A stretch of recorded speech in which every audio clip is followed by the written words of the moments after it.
Yuk. Assalamualaikum warahmatullahi wabarakatuh. Waalaikumsalam. Selamat malam, salam sejahtera untuk kita semua.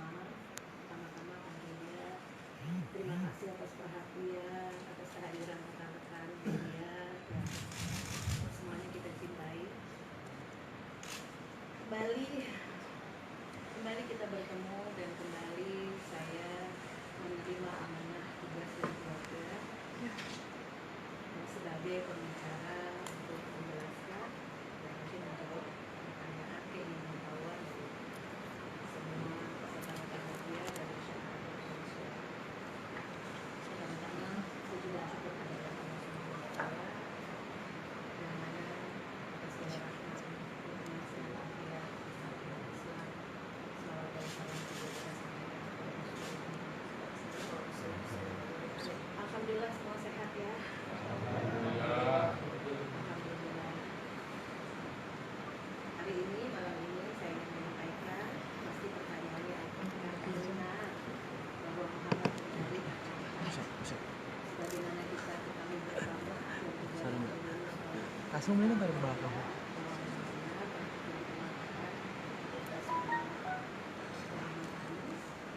di malam Sabtu selain di malam Sabtu sekitar pukul 1 dini hari terus terang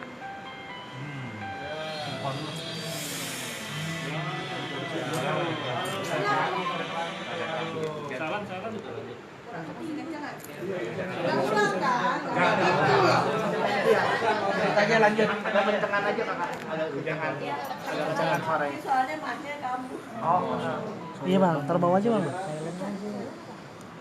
Ya. Jadi sebagaimana kita ketahui bersama benar adanya penangkapan atas nama Muhammad Ali Surah, yaitu suami dari adik saya di malam di dini hari pukul 1 di hari Sabtu. Terus terang, kami juga keluarga sama terkejutnya dengan semua yang mendapat berita itu, karena selama ini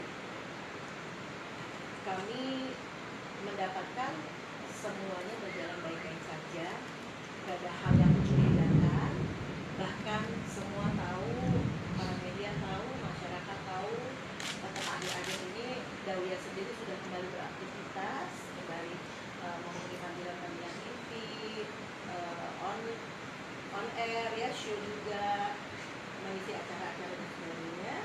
Dan Muhammad sendiri juga sama seperti itu, yang kita tahu bahwa dia sudah berkegiatan kembali bekerja, membantu orang tuanya di daerah. Jadi kejadian ini memang betul-betul merupakan kembali hentakan yang luar biasa mengagetkan kita. Kembali kita berucap innalillahi wa inna ilaihi raji'un.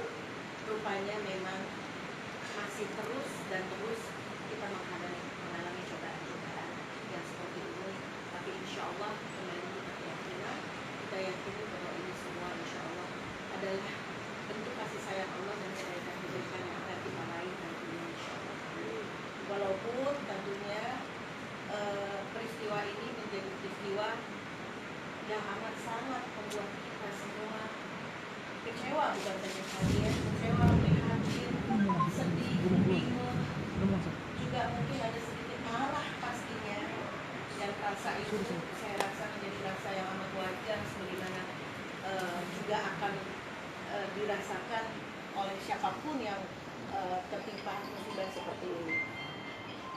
Jadi itu yang bisa saya sampaikan. Setelah itu mau bertanya atau bagaimana?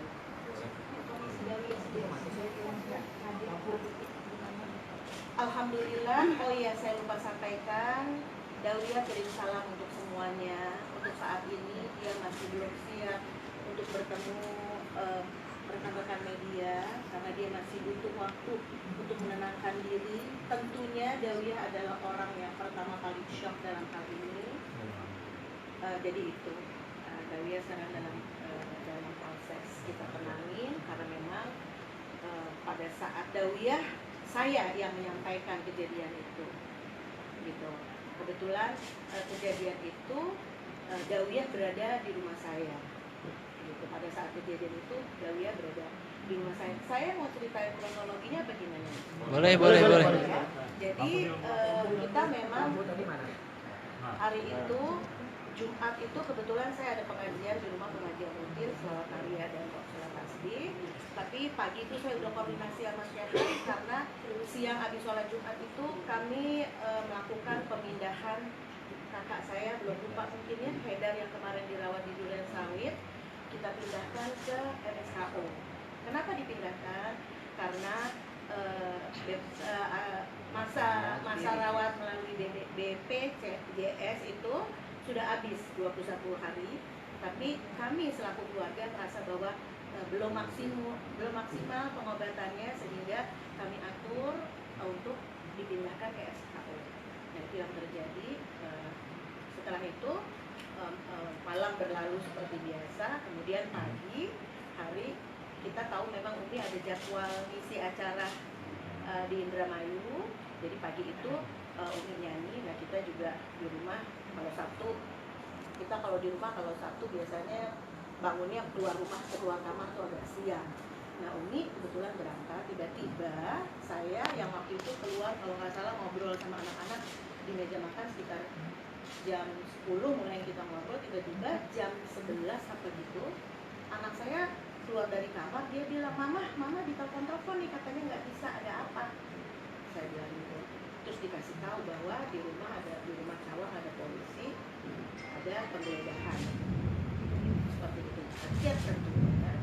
Kemudian saya tanya, siapa ini, kenapa, ada apa sebenarnya? Terus dikasih tahu bahwa Muhammad. Saya tanya, Dawiyah di mana? Dawiyah di mana? Itu ada apa kok bisa seperti ini? Dawiyah ikut Umi ke Indramayu. Ke Indramayu. Terus, oh seperti itu, udah. Nah itu karena nggak bisa telepon saya, sehingga saya dapat kabar pada saat Muhammad udah dibawa. Jadi saya cuma, Dawiyah gimana? Saya kaget kan dengar kayak gitu. Terus ternyata begitu bilang, ini udah mau diproses bawa, ini Muhammad. Dawiyah pergi sama Umi ke Indramayu. Oh ya udah, alhamdulillah maksudnya bagaimana ya? Ya Dawiyah kan maksudnya nggak terlibat lagi untuk masalah itu. Terus kemudian setelah itu saya telepon ke Sehan. Pada saat itu Sehan sama Umi dalam perjalanan ke Indramayu dengan kereta. Saya telepon Sehan, saya kasih tahu, Sehan kamu deket Umi apa enggak? Gitu. Kenapa emangnya? Deket Dawiyah apa enggak? Hah? Kenapa emangnya? Enggak, pokoknya kakak tidak mau ngomong, jauh dulu dari mereka. Aku bilang. Kenapa? Terus saya kasih tahu, karena saya harus jaga supaya Umi nggak dengar dulu sampai selesai menyelesaikan tugasnya tentunya. Kalau enggak kan bisa kaget, bisa mengganggu pekerjaannya. Jadi saya bilang Sehan terus masuk ke toilet.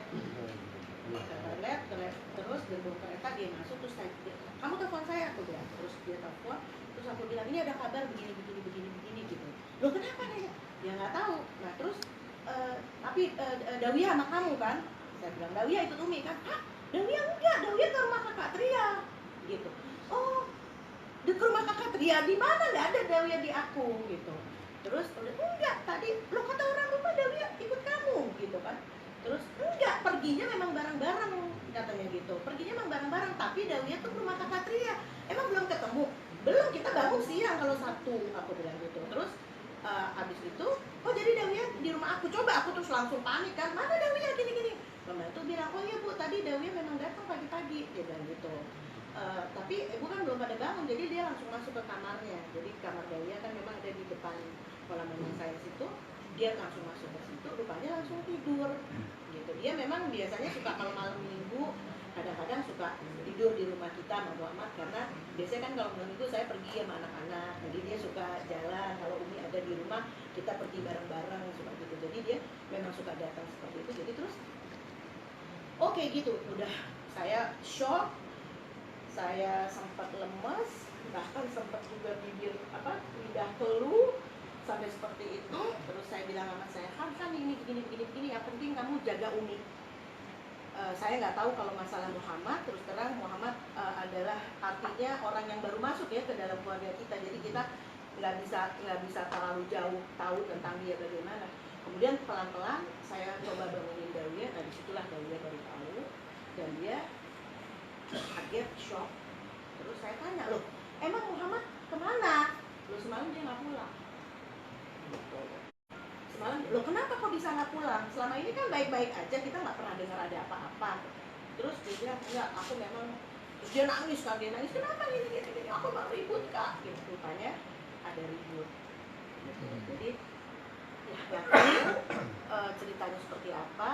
Nanti mungkin Dawia bisa lebih menceritakan, tapi sebatas yang saya tahu, sebatas yang sudah bisa saya tanya sama Dawia, itulah yang terjadi, bahwa biasalah yang namanya rumah tangga, pastikan ada aja konfliknya segala macam. Nah, mungkin itu terus dia bilang, iya 3 minggu ini kita emang lagi sering ribut. Kemarin minggu yang lalu dia nggak pulang, nah semalam nggak pulang juga. Nih aku nggak tidur, makanya aku kesini langsung tidur. Aku pikir aku ke rumah kakak Tria aja.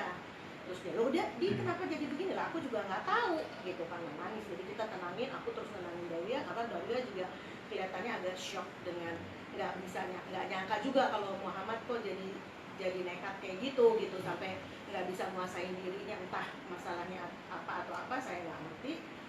Setelah saya tenangin Dawia, saya telepon lagi ke Sehan, terus saya bilang sama Sehan, Han, tolong kamu atasin Umi, saya udah atasin Dawia, tolong minta tolong kepada stasiun TV yang memperkerjakan Umi supaya kamu kasih tahu ceritanya, tolong Umi supaya disterilkan dari pemberitaan. Jadi bagaimana pengalaman itu Raffi? Saya enjoy aja nggak tahu apa-apaan. Jadi kalau dilihat mungkin